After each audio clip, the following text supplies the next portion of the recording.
Hi hello నమస్తే welcome back to our channel money blogs. అందరు ఎలా ఉన్నారు? నేనైతే చాలా బాగున్నాను. మీరు కూడా బాగుండాలని మనస్ఫూర్తిగా కోరుకుంటున్నాను. సో వీడియోకి కొంచెం లేట్ అయింది, కానీ మంచి వీడియోతో అయితే వచ్చేసిన. ఏంటి అనేసి అనుకుంటున్నారా? ఇంకా లేట్ చేయకుండా వీడియోలోకి అయితే వెళ్ళిపోదాం, వచ్చేసేయండి. ఈరోజు వచ్చేసి నేను సేమియా పాయసం అయితే చేయబోతున్నాను అనమాట. సో దానికోసం అయితే సేమియా తీసుకున్నాను, అదేవిధంగా కావాల్సినంత జీడిపప్పు.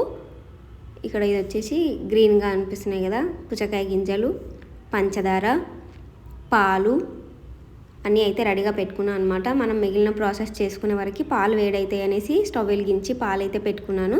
అండ్ అదేవిధంగా ఇప్పుడు మనకి దీనికోసం మిల్క్ మేడ్ కూడా కావాలి కొంచెము. ఇప్పుడు తర్వాత వచ్చేసి ఇంకొక స్టవ్ వెలిగించుకొని ప్యాన్ పెట్టుకొని మనం తీసుకున్న డ్రై ఫ్రూట్స్ అన్నీ కూడా ఫ్రై చేసుకోవాలన్నమాట.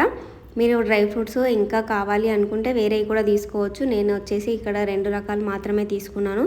ఇప్పుడు కొంచెం నెయ్యి వేసి డ్రై ఫ్రూట్స్ అయితే వేయించుకుందాము. నేను వచ్చేసి జీడిపప్పు, గ్రీన్ కలర్ పుచ్చకాయ గింజలు ఉంటాయి కదా, అవైతే తీసుకున్నాను అనమాట.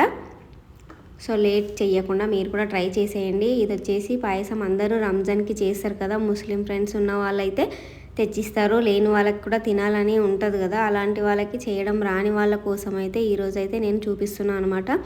ఇప్పుడు అక్కడ సైడ్ మనం పాలు వేడి చేస్తున్నాం కదా, పాలు మరిగేలోపు మనమైతే ఇప్పుడు జీడిపప్పునైతే ఫ్రై చేసుకుంటున్నాము. మీరు దీంట్లోకి వచ్చేసి ఇంకా బాదం, పిస్తా అలాంటివి కూడా యాడ్ చేసుకోవచ్చు. నేనైతే ఇక్కడ 2 వేసినాను. ఇవి మంచి కలర్లోకి వచ్చే వరకు అయితే ఫ్రై చేసుకోవాలి. తర్వాత వచ్చేసి మనం తీసుకున్న సేమియా కూడా ఫ్రై చేసుకోవాలన్నమాట. వీటిని కొంచెం విరగొట్టుకోండి. నేనైతే అట్లనే వేసేసిన, కొంచెం చిన్నగా విరగొట్టుకొని ఫ్రై చేసుకుంటే నీట్గా ఫ్రై అవుతాయి అన్నమాట. సో ఈ విధంగా మళ్ళీ కొంచెం నెయ్యి వేసుకొని ఈ సేమియా వేసుకొని వీటిని కూడా మంచిగా ఫ్రై చేసుకోవాలి.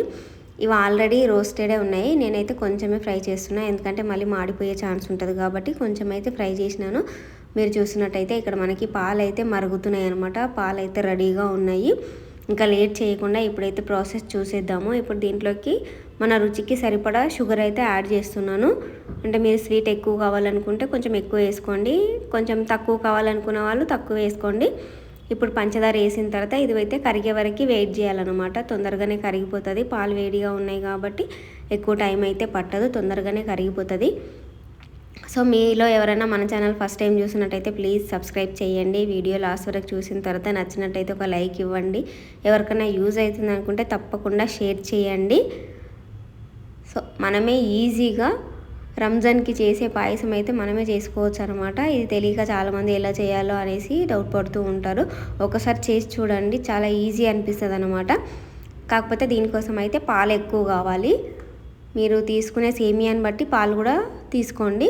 ఇప్పుడు మనం ఫ్రై చేసి పెట్టుకున్న సేమియాని అయితే వేసేస్తున్నాను, చూస్తున్నారు కదా. ఇది ఉడకడానికైతే ఎక్కువ టైం పట్టదు, జస్ట్ వేసి ఒక 2 నిమిషాలు ఉంచేసి స్టవ్ ఆపేసుకోవాలన్నమాట. అంతే, చాలా తక్కువ టైంలో అయితే అయిపోతుంది.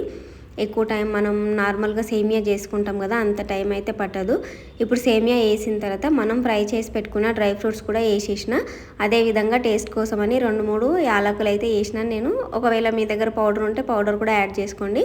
అదేవిధంగా పాలకి సరిపడా మిల్క్ మేడ్ కూడా వేసినాను, అంటే ఎక్కువ వేస్తే మళ్ళీ గట్టిగా అయిపోతుంది అనమాట.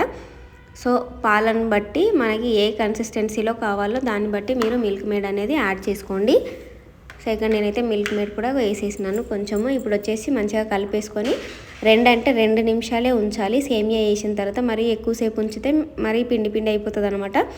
ఆ విధంగా ఎక్కువసేపు ఉంచకుండా ఒక 2 నిమిషాలు ఉంచేసి స్టవ్ ఆపేసుకుంటే అంతే అనమాట. మనకి సేమియా అయితే రెడీ అయిపోయింది. షీర్ కుర్మా అని కూడా అంటారు కదా, సో అదైతే రెడీ అయిపోయింది అనమాట. బాయ్ బాయ్ మరి.